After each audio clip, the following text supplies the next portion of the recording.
So I'm Tyler Alexander. I'm a social studies teacher at CVU. This is my second year here. I teach AP Government and U.S. History, and I am an 8th generation Vermonter.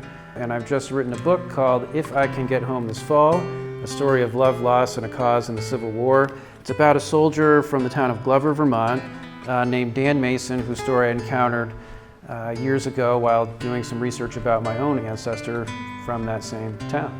I've been interested in history from a very young age. I attribute a lot of that to my father, who was also a reader of history and was a teacher himself of math, not of history, but took me to a lot of historic sites. And so from a very young age, I've been mesmerized, inspired by stories of ordinary people living through extraordinary times and suffering incredible hardships for a cause greater than themselves, and I think that's what this is ultimately about. So I knew I wanted to be a teacher. My father encouraged me to go into the profession, and I have a deep passion for American history, especially, and specifically of this time period that the book is focused on.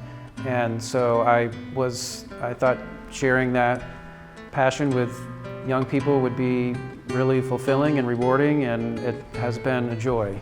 This is my 19th year now as a teacher in Vermont. Vermont is a unique place, and there are values that I have that I attribute to this place where I'm from, that I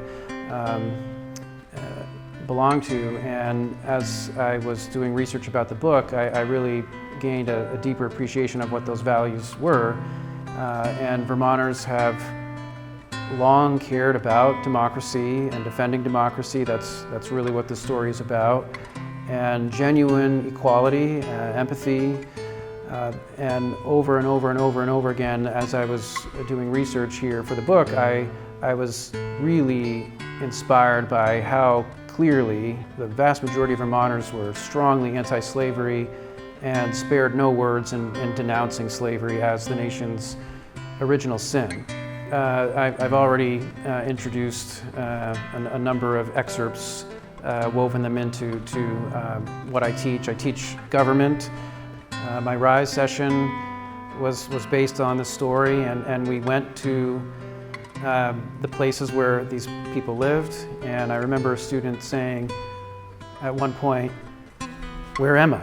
Am I in 1865 or is it 2025? That feeling of knowing these people, and not just broad themes, but specific individuals who are affected by the grand sweep of history here in Vermont, and that's powerful.